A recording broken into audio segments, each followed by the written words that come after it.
সম্মানিত হাজিরিন, আমি দুটি বিষয় আপনাদের কাছে স্পষ্ট করতে চাই।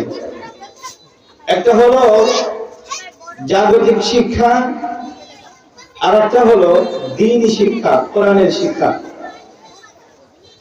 একটা হলো দুনিয়াবী শিক্ষা, আর একটা হলো আখিরাতের শিক্ষা, কোরআনের শিক্ষা, হাদিসের শিক্ষা। তো এই দুটি বিষয়ের মধ্য থেকে আমি আপনাদের সামনে একটি বিষয় আলোচনা করব, সেটা হলো দ্বীনের শিক্ষা, কোরআনের শিক্ষা। কোরআনের শিক্ষা যদি কোনো বান্দা না করে, তাহলে ক্ষতি কি শুধু দুনিয়াতে না আখিরাতেও? আখিরাতেও ক্ষতি, শুধু দুনিয়াতে নয়, আখিরাতেও ওই বান্দা ক্ষতিগ্রস্ত হবে।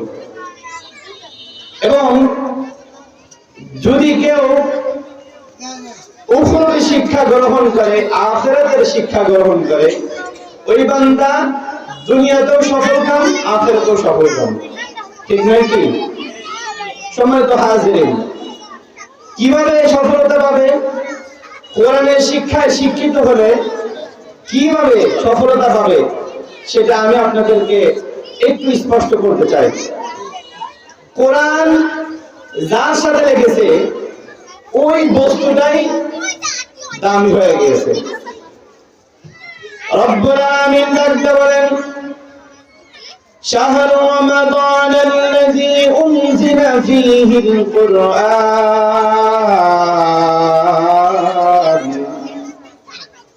হুদাল লিন-নাসি ওয়া বায়িনাতিন মিনাল হুদা ওয়াল ফুরকান। আল্লাহ রাব্বুল আলামিন ডাকতে বললেন, হে পৃথিবীর মানুষেরা, দেখো কোরআনের সাথে সংস্পর্শে আসার কারণে একটা মাস আছে, 12টা মাসের মধ্যে একটা মাস, তার নামটা কি? রমজান মাস। আল্লাহ রাব্বুল আলামিন এই 12 মাসের মধ্য থেকে একটা মাসকে বড় দামি বলে ঘোষণা দিয়েছেন। ওই মাসটার নাম হলো রমজান মাস। রমজান মাসের দামি কি জন্য? যে রমজান মাসে একটা ইবাদত করলে 1 গুণ নয় 70 গুণ বাড়িয়ে দেওয়া হয় তার সওয়াবকে। আল্লাহ রাব্বুল আলামিন ওই মাসকে দামি করেছেন, এজন্য ওই মাসটা কোরআন পেয়েছে। কোরআন পাওয়ার কারণে ওই মাসটা দামি হয়ে গিয়েছে। আর 12টা মাসের মধ্যে থেকে ওই মাসটা আল্লাহ রাব্বুল আলামিনের কাছে সবচেয়ে বেশি মাহবুব আর প্রিয় হয়ে গেছে। অন্য কোন মাসের মধ্যে যদি কোনো বান্দা একটা ফরজ ইবাদত করে, ওই বান্দা একটা ফরজের সওয়াব পেয়ে যায়। কিন্তু রমজান মাসের মধ্যে যদি বান্দা একটা ফরজ ইবাদত করতে পারে, আল্লাহ রাব্বুল আলামিন তার আমলনামায় 70টি ফরজের সওয়াব লিখে দেয়। কি জন্য এই মাসটা দামি হয়েছে? কি জন্য? এ মাস কোরআনের সওয়াব পেয়েছে। কোরআন এই মাস নাজিল হয়েছে। শাহরু রমাদান আল্লাযী উনজিলা ফীহিল কুরআন হুদাল লিন-নাসি ওয়া বায়িনাতিন মিনাল হুদা ওয়াল ফুরকান।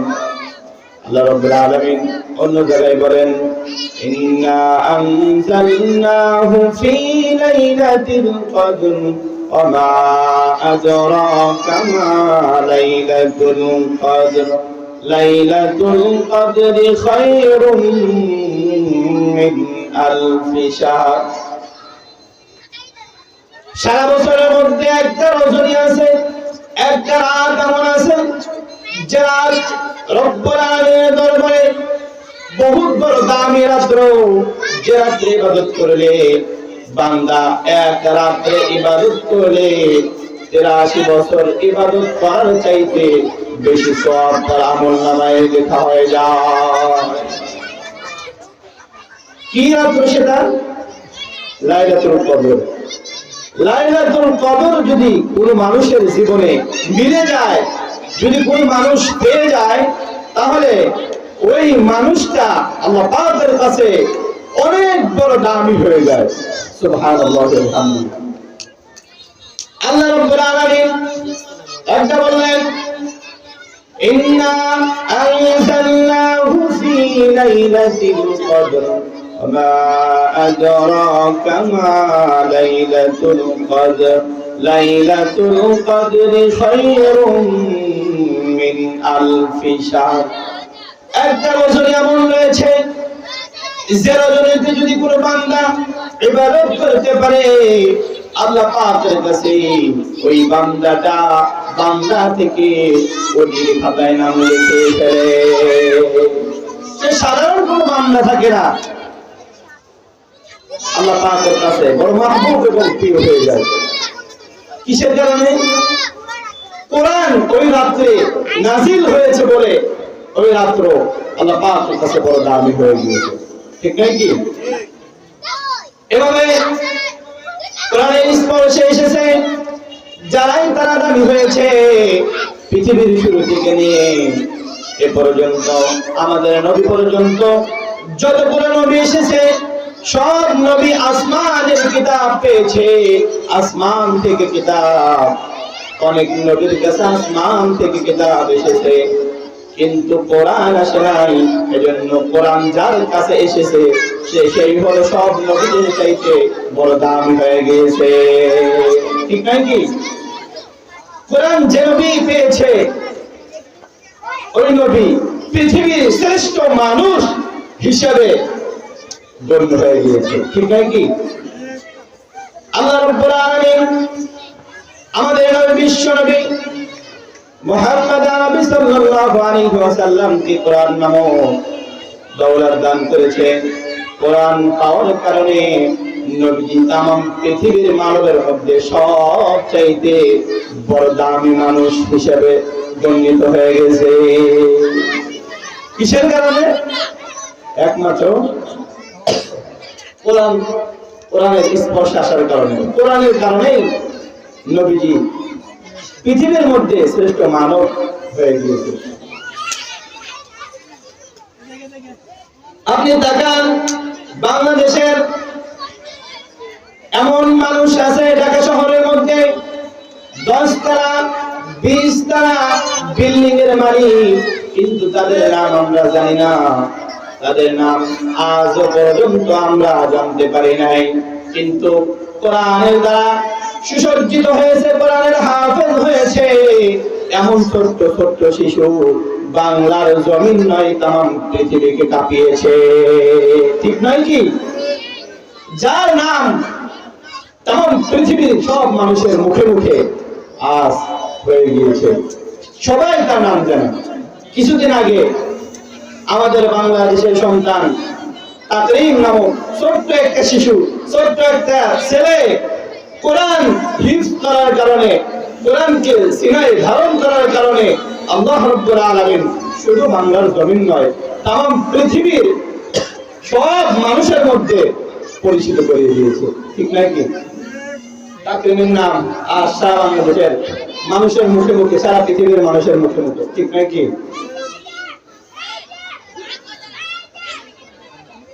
এজন্য আমার ভাইয়েরা, আমার বন্ধুরা, আমি যে কথাটা আপনাদেরকে বুঝাইতে চেয়েছি সেটা হলো কোরআনের কারণে যেই মানুষ কোরআনের স্পর্শে এসেছে তারাই দামি হয়ে গিয়েছে, পৃথিবীর মধ্যে শ্রেষ্ঠ মানুষ হিসেবে তারা গণ্যিত হয়ে গেছে। যেমন নবীজি হাদিসের মধ্যে বলেন খায়রুকুম মান তাআল্লামাল কুরআন ওয়া আল্লামা। নবীজি 1400 বছর আগে রাখতে বলেন পৃথিবীর মধ্যে সবচেয়ে উত্তম মানুষ হলো এই মানুষগুলো যে মানুষ কোরআন শিক্ষা করেছে এবং কোরআন শিক্ষা দিয়েছে। এই মানুষগুলো এই জমিনের মধ্যে আল্লাহ পাকের কাছে সবচাইতে বড় দামি। আপনি মানেন চাই না মানেন, আপনি সম্মান করেন চাই না করেন, আপনি তাদেরকে দাম দেন চাই না দেন, আল্লাহ পাকের কাছে দাম তাদের ঠিকই আছে। ঠিক নাই কি?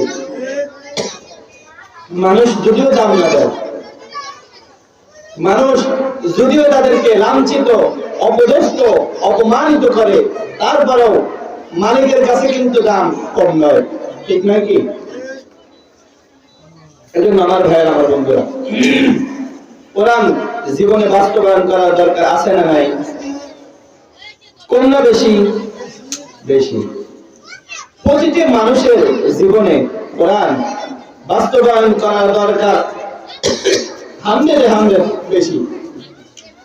একটা মানুষ চলার জন্য যেমন খাদ্য, পানি, হাওয়া, বাতাসের প্রয়োজন, তেমনি ভাবে একটা মানুষ জান্নাত পর্যন্ত পৌঁছতে হলে কোরআন তেমনি ভাবে প্রয়োজন, ঠিক নয় কি? কোরআন ছাড়া একটা মানুষ মানুষ হতে পারে না। তার প্রমাণ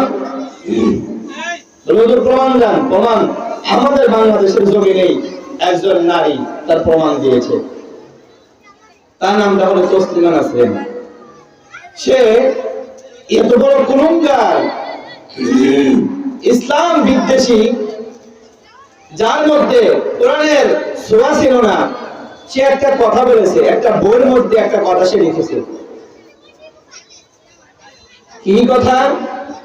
উনি বলছেন যে আমার দেহ, আমার শরীর, আমার ইচ্ছা, আমি যাকে মনে চাই তাকে দেব, যার থেকে মনে চাই তার থেকে সন্তান গ্রহণ করব, দুনিয়ার কেউ আমাকে দরপাকড়াও করতে পারবে না। ওকে আসলে মানুষ না কুকুর, শুকুর? একটা কুকুর, একটা শুকুর, তাদের কোনো ইসলাম নাই, শরীয়ত নাই, তাদের কোনো নিয়ম নাই।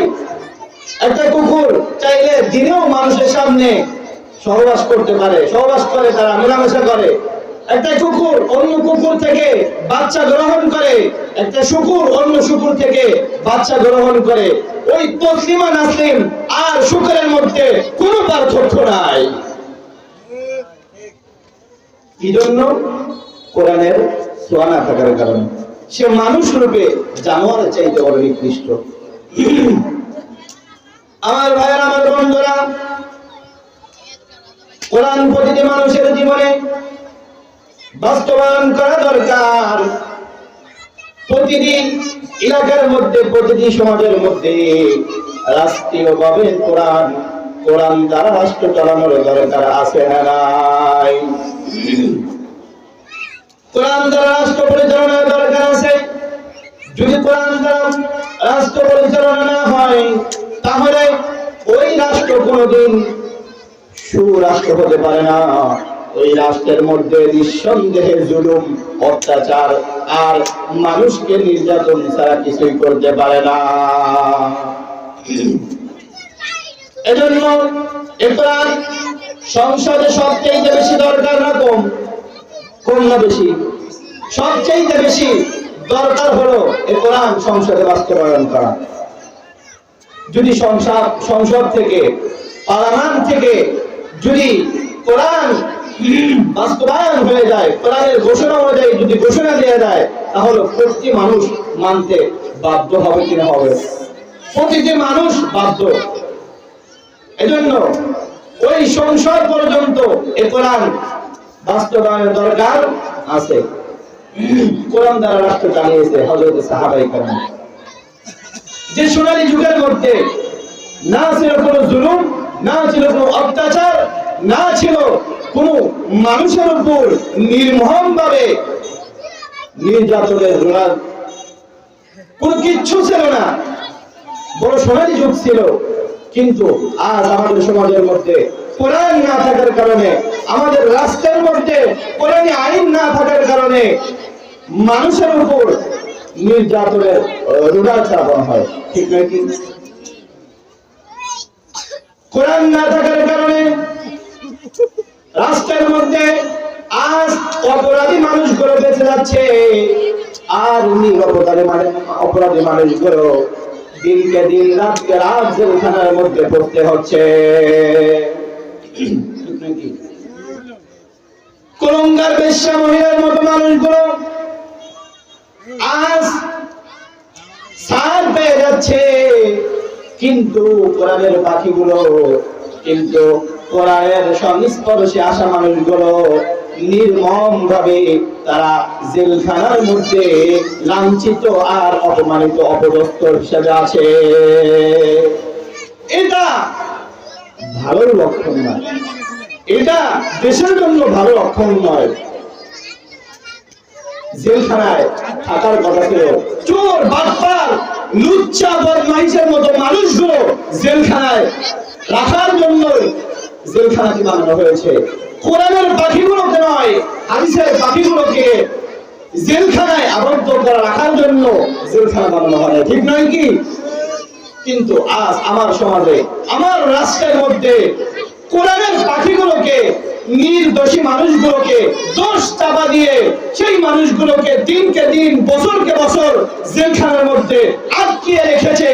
আর যে মানুষগুলো চোর বাটপার ডাকাত সিটার এই সমস্ত মানুষগুলো জেলখানা থেকে ছাড়া পেয়ে যাচ্ছে, ঠিক নয় কি? কি জন্য? কোরআন না থাকার কারণে। কি জন্য? কোরআন দ্বারা রাষ্ট্র পরিচালনা না করার জন্য এই অসম কাজগুলো আজ আমার সমাজে, আমার দেশের মধ্যে পরিচালিত হচ্ছে। আমার ভাই, আমার বন্ধুরা, যারা কোরআনকে পাঠ করে চলবে, যারা কোরআনকে অঙ্কন করে চলবে, কাল কিয়ামতের ময়দানে নবীজি তাদের জন্য সুপারিশ করবে না। আল্লাহ নবী তাদের বিরুদ্ধে মামলা মোকদ্দমা দায়ের করবে। রব্বুল আলামিন কোরআনের মধ্যে ডাকতে বলেন, وقال الرسول يا ربي إن قومي اتخذوني هذا القرآن مهجورا। নবীজি ডাকতে বললেন, হে আমার রব, নবী ডাকতে বলবেন, হে আমার রব, দুনিয়াতে যারা কোরআনকে পাঠ করে চলেছে, কোরআনকে যারা পিছু ফেলে চলেছে, কোরআনের হুকুম মতো যারা চলে নাই, কোরআনের নির্দেশ অনুযায়ী যারা চলে নাই, আল্লাহ আজকের কঠিন ময়দানে তাদেরকে তুমি অ্যাভয়েড করে দাও, তাদেরকে এই মহা কষ্ট মধ্যে ফেলে রাখো, তাদেরকে তুমি নাজাত দিও না। নবী যদি এ দোয়া করে উম্মতের জন্য, যে উম্মতের জন্য করবে, ওই উম্মত কি আর বাঁচার কোনো কায়দা আছে? আছে? যে নবী উম্মতের জন্য এত কেঁদেছেন, ওই নবী আল্লাহর কাছে মামলা মোকদ্দমা দায়ের করে বলবেন, হে আমার প্রভু, ইয়া রাব্বি ইন্না কওমি ইত্তাখাযুনি হাযাল কুরআন মাহজুরা। আল্লাহ আজকের দিন ওই সমস্ত মানুষগুলোকে পৃথক করে দাও, যে মানুষগুলো দুনিয়াতে কোরআন নামক এত মহাগ্রন্থকে অ্যাভয়েড করে চলেছে, ওই মানুষগুলোকে আজকের কঠিন অবস্থা থেকে তাদেরকে মুক্ত দিও না। বড় কষ্ট হয়ে যাবে। আমার ভাই, আমার বন্ধুরা, হযরত মুসা আলাইহিস সালামের জামানায় একটা ঘটনা আপনাদেরকে বলছি, তাফসীরে কাবীরের মধ্যে আসছে। হযরত মুসা আলাইহিস সালাম জামানার পয়গম্বর এক কবরের পাশ দিয়ে হেঁটে যাচ্ছে। কবরের পাশ দিয়ে হেঁটে যাওয়ার সময় হযরত মুসা আলাইহিস সালাম দেখতে পেলেন একটি কবরের মধ্যে বড় ভয়ানক শাস্তি হচ্ছে। মানুষটা চিৎকার এবং আর্তনাদের মধ্যে আছে। হযরত মুসা আলাইহিস সালাম কবরের পাশ দিয়ে হেঁটে যায় আর দেখে ওই কবরের মধ্যে বড় নির্মম ভাবে ওই মানুষটাকে শাস্তি দেওয়া হচ্ছে।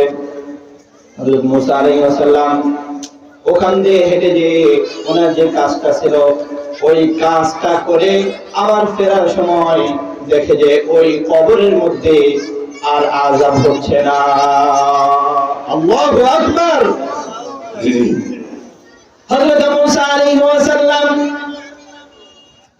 কবরের পাশে দাঁড়িয়ে কবরের মধ্যে শুয়ে থাকা ব্যক্তিকে জিজ্ঞাসা করলেন, কি ব্যাপার?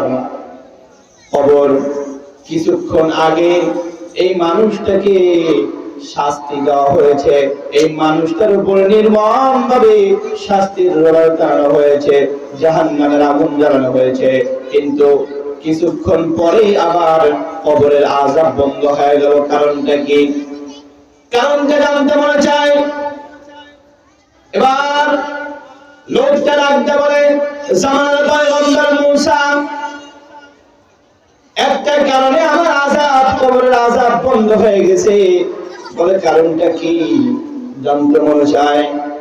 বলে কারণ হলো, আমি যখন পৃথিবী থেকে চলে আসছিলাম, আল্লাহ পাকের ওয়াদায় যখন আমার জানকে কবজ করা হয়েছে, জান কবজ করার পরে ওই সময় আমি পৃথিবীতে একটা সন্তান রেখে আসছিলাম। একটা সন্তান আমি রেখে আসছিলাম। গর্ভবতী অবস্থায় আমি আমার স্ত্রীকে রেখে আমি কবরের জগতে চলে আসছি।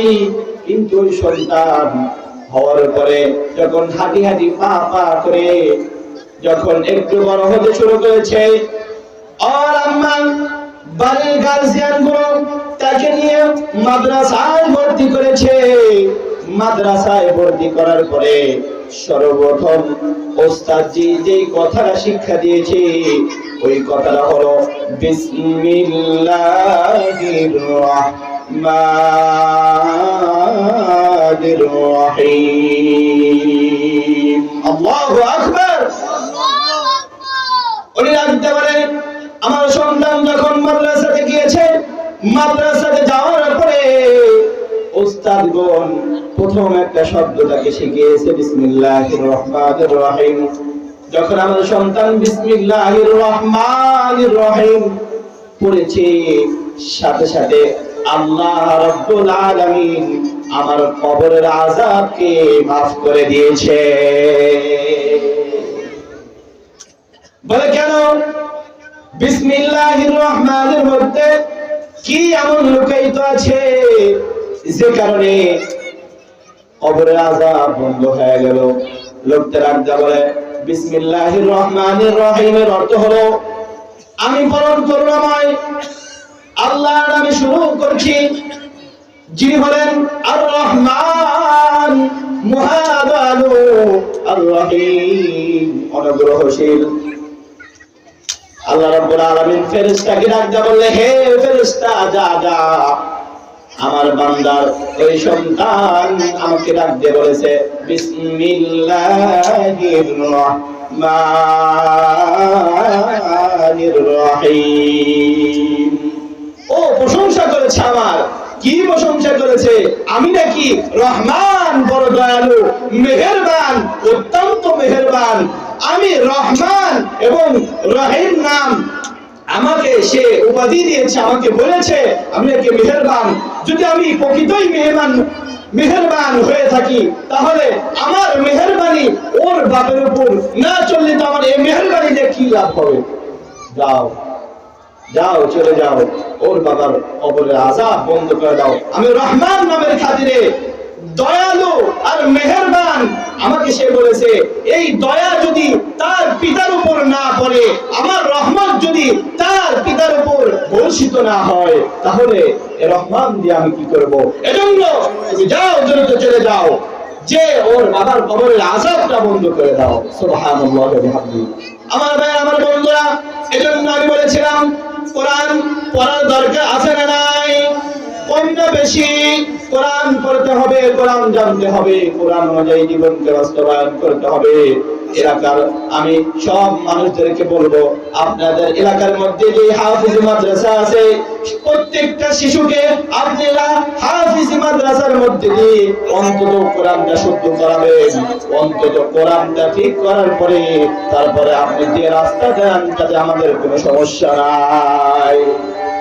যদি আপনি কোরআনকে শিক্ষা দিতে পারেন, কোরআনকে যদি শিক্ষা দেওয়াতে পারেন, তাহলে আপনার সন্তান আপনাকে কোনোদিন ওই যে খারাপ কোনো স্থানে রাখতে পারে না। আপনার সন্তান আপনার সাথে কোনো খারাপ ব্যবহার করতে পারে না। সম্মানিত ভাইয়েরা আমার, আমি অল্প কিছুক্ষণের মধ্যে দিয়ে আমার কথাগুলো শেষ করে ফেলবো। ধৈর্য ধরে 5 মিনিট একটু বসে থাকেন। আমি যে কথা বলতেছিলাম আপনাদেরকে, যে আমরা যদি আমাদের সন্তানগুলোকে কোরআনের শিক্ষা দিতে পারি, এ সন্তান আপনাকে আমাকে কোনোদিনও বৃদ্ধাশ্রমে রেখে আসতে পারে না। আমার ভাইয়ের, আমার বন্ধুরা, আমার সন্তানকে যদি আমি কোরআনের শিক্ষা দেই, তাহলে সন্তান আমার সাথে কোনোদিন বেয়াদবি করতে পারে না। আমার সন্তান আমাকে কোনোদিন মার দিতে পারে না, অপমান করতে পারে না, অযথা গালি দিতে পারে না। সন্তানকে যদি আপনি কোরআনের শিক্ষা দেন, এ সন্তান আপনার সাথে কোনোদিন খারাপ ব্যবহার করতে পারে না। আপনার মতো মানুষকে বৃদ্ধ হয়ে গেলে ওই খারাপ স্থানেও রেখে আসতে পারে না, বৃদ্ধাশ্রমেও রেখে আসতে পারে না। এজন্য আমার ভাইয়েরা, আমার বন্ধুরা, কোরআন শিক্ষা দেওয়ার প্রয়োজন আছে না নাই? আমাদের সন্তানকে কোরআনের শিক্ষা দিতে হবে। যদি শিক্ষা না দেন তাহলে ক্ষতিও আছে। কি ক্ষতি? আল্লাহ রাব্বুল আলামিন ডাকতে বললেন, রব্বানা ইন্না আতা'না সাদাতানা ওয়া কুবারা'না ফাআদাল্লুনা সাবিল। রব্বুল আলামিনের কাছে কাল কিয়ামতের ময়দানে আপনার বিরুদ্ধে, আমার বিরুদ্ধে মুকদ্দমা দায়ের করবে ওই সন্তানগুলো। কি মুকদ্দমা? সন্তানগুলো ডাকতে বলবে, হে প্রভু, আমার পিতা আমাকে কোনোদিন দ্বীনের কথা বলে নাই, কোরআনের কথা শিক্ষা দেয় নাই। আল্লাহ, আজকের দিনে আমি আপনার কাছে এই দরখাস্ত জানাই, আল্লাহ তাদেরকে দ্বিগুণ শাস্তি দিয়ে জাহান্নামে দিয়ে দাও। নাউযুবিল্লাহি মিন যালিক। আমার সন্তান আপনার সন্তানের কথা বলবে। কোরআন সাক্ষী, কোরআন বলে, وقال الذين كفروا ربنا أرنا الذين أضلانا من الجن والإنس نجعلهما تحت أقدامنا ليكونا من الأسفلين। আল্লাহকে ডেকে ডেকে বলবে, হে মালিক, আমার বাবা, আমার পিতা, আমার গার্জিয়ানরা দুনিয়াতে তোমার কোরআন আমাদেরকে শিক্ষা দেয় নাই। আয় আল্লাহ, আমাদেরকে বাংলা শিখিয়েছে, ইংলিশ শিখিয়েছে, ইংলিশ মিডিয়ামে পড়িয়েছে, কিন্তু কোনোদিন মুক্তবের বারান্দায় যেতে আমাদেরকে আগ্রহ উদযাপনা দেয় নাই। আয় আল্লাহ, কোরআনের ছোঁয়া পাওয়ার কারণে আজকে আমরা এই লাঞ্ছিত হয়েছি। আয় আল্লাহ, একটা দরখাস্ত তোমার কাছে জানাই। কি দরখাস্ত? দরখাস্ত হলো, আমার পিতা এবং আমার মাতাকে আমার সামনে নিয়ে আসো, তাদেরকে পার নিচে ফেলে পদদলিত করে তাদেরকে নিচে রেখে আমি একা জান্নাতে জাহান্নামে যেতে চাই না। আল্লাহ, তাদেরকে নিয়েও আমি জাহান্নামে যাব। আমার ভাই, আমার বন্ধুরা, ছোট্ট একটা ঘটনা আমি আপনাদের সামনে উপস্থাপনা করছি। বাংলাদেশের সন্তান, ঢাকা শহরের সন্তান, বিদেশে বিশাল বড় ডিগ্রির জন্য, বিসিএস ক্যাডারের জন্য লেখাপড়ার জন্য গিয়েছে। যাওয়ার পরে, লেখাপড়া শেষ করার পরে, যখন ওই সন্তানের দিন হঠাৎ করে শুনলো যে আমার বাবা দুনিয়ার থেকে বিদায় নিয়ে চলে গেছে, সন্তান বাবার জানাজা পড়ার জন্য বাংলার জমিনে এসেছে। আসার পরে সব হাউমাউ করে চিৎকার, অন্য ভাইগুলো কাঁদে, বোনগুলো কাঁদে, কিন্তু তার চোখে পানি নাই।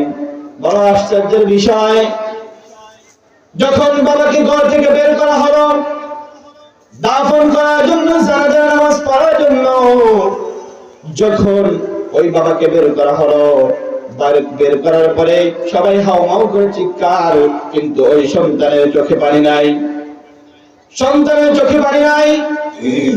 কিন্তু যখন জানাজা দিবে, হঠাৎ সন্তান অঝরে কাঁদছে, দু চোখ দিয়ে পানি বেয়ে বেয়ে পড়ে কলিজাটা ভিজে যাচ্ছে। তাকে জিজ্ঞাসা করা হলো, কি ব্যাপার, ব্যাপারটা কি? এতক্ষণ তুমি কাঁদলে না? প্রথমে ঢোকার পরেই তো তুমি সন্তান হিসেবে বাবাকে জড়িয়ে ধরে বা তোমার আত্মীয় স্বজনকে জড়িয়ে ধরে চিৎকার দেওয়ার কথা ছিল, কিন্তু তুমি যখন চিৎকার দিলে না, যখন বাবার লাশটা ঘর থেকে বের করা হলো, ওই সময় তুমি কাঁদলে না। কিন্তু যখন দাফন করার জন্য, জানাজার নামাজ পড়ার জন্য সামনে রাখা হলো, সামনে রাখার পরে তুমি অঝরে কাঁদছো কেন? ওই সন্তান ডাকতে বলে, আমি আমার বাবার মৃত্যুর জন্য কাঁদছি না, আমি এই জন্য কাঁদছি, ও বাবা আমি বাবার সাথে কথা বলতেছি কিন্তু বাবা উত্তর দেয় না। বলে কি কথা বলো?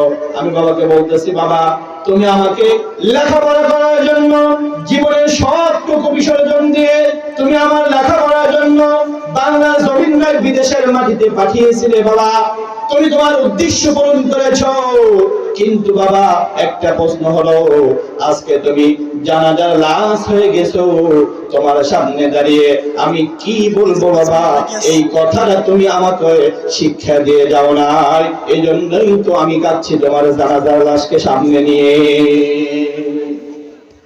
এজন্য আমি কাঁদছি। আমি মৃত্যুর কারণে কাঁদি না বাবা, দুনিয়ার সব শিক্ষা আমাকে দিয়েছো, আমি আজ বিশেষ ক্যাডার হলাম, সব বুঝি, কিন্তু তোমার সামনে দাঁড়িয়ে কি কথা বলবো, কিভাবে তোমাকে বিদায় দেব, এই কথাটা আমার জানা নাই, এজন্যই বাবা কাঁদছি। বাবা ভুল তো করছো, সঠিক জিনিস খাবারের কথা ছিল তা তো খাওয়াও নাই, দুইটা ভুল করেছো, আরেকটা ভুল হলো তুমি সঠিক জিনিস খাওয়াও নাই কিন্তু তার সাথে আমাকে বিষ খেয়েছো। সঠিক শিক্ষা তোমার দেওয়ার কথা ছিল, সে শিক্ষা তুমি দাও নাই, আমাকে এমন শিক্ষা দিয়েছো যে শিক্ষা আমি গ্রহণ করার পরে তোমাকে কবরে শোয়াবো, কি বলে শোয়াবো, কি বলে বিদায় দেবো, সে কথা আমার জানা নাই। এজন্য তোমার হাজিরিন আমি বলতে চাই, আপনার সন্তানকে, আপনার নাতিকে, আপনার ভাতিজাকে আপনি মাদ্রাসায় দেন, এই মাদ্রাসার বারান্দায় দেন, আপনি সমস্যা নাই স্কুলে পড়ান, কলেজে পড়ান, কোনো সমস্যা নাই, আমি সে কথা বলছি না, কিন্তু আপনার সন্তানকে যদি আপনি কোরআনের শিক্ষায় শিক্ষিত করে যদি আপনি স্কুল কলেজ যেখানেই কেন দেন, ওই সন্তান কোনোদিন আপনার সাথে অন্তত বেয়াদবি করবে না, পরিবারের মানুষকে কোনোদিন কষ্ট দেবে না, সমাজের মানুষকে কোনোদিন কষ্ট দেবে না। ও যদি রাষ্ট্রের কোনো বিশেষ কোনো ব্যক্তিও হয়, ওই রাষ্ট্র তার দ্বারা কোনোদিন কষ্ট পাবে না, কষ্ট পেতে পারে না। কি জন্য? ওর মধ্যে কোরআনের ছোঁয়া আছে, ওর মধ্যে কোরআনের আলো আছে, আল্লাহর ভয় আছে ওর মধ্যে, এজন্যই ওই মানুষটা কোনোদিনও সমাজের মানুষকে কষ্ট দিতে পারে না, ওই মানুষটা আমাকে আপনাকে কষ্ট দিতে পারে না। এজন্য আমার ভাইয়েরা, আমার বন্ধুরা, কোরআন শিক্ষার জন্য সন্তানকে মাদ্রাসায় দিবেন তো ইনশাআল্লাহ, দিবেন তো ইনশাআল্লাহ। যদি না দেন তাহলে কিন্তু ক্ষতিগ্রস্ত আপনি হবেন, ক্ষতিগ্রস্ত আপনার পরিবার হবে। কাল কিয়ামতের ময়দানে এ সন্তান আপনার জন্য মোকদ্দমা দায়ের করবে, মামলা দায়ের করবে আল্লাহর কাছে, আল্লাহ রব্বানা আতিহিম দিআফাইনি মিনাল আযাব, আল্লাহ এদেরকে দ্বিগুণ শাস্তি দিয়ে জাহান্নামে পাঠিয়ে দাও। সেদিন আপনি বাঁচার কোনো পথ পাবেন না, সেদিন আপনি বাঁচতে পারবেন না আপনার সন্তান থেকে। এজন্য যে কথাগুলো বললাম, আল্লাহ রাব্বুল আলামিন আমাদের প্রত্যেককে বোঝার মতো বুঝে আমল করার তৌফিক আমাদেরকে দান করেন। ওয়া আখিরু দাওয়ানা আলহামদুলিল্লাহ।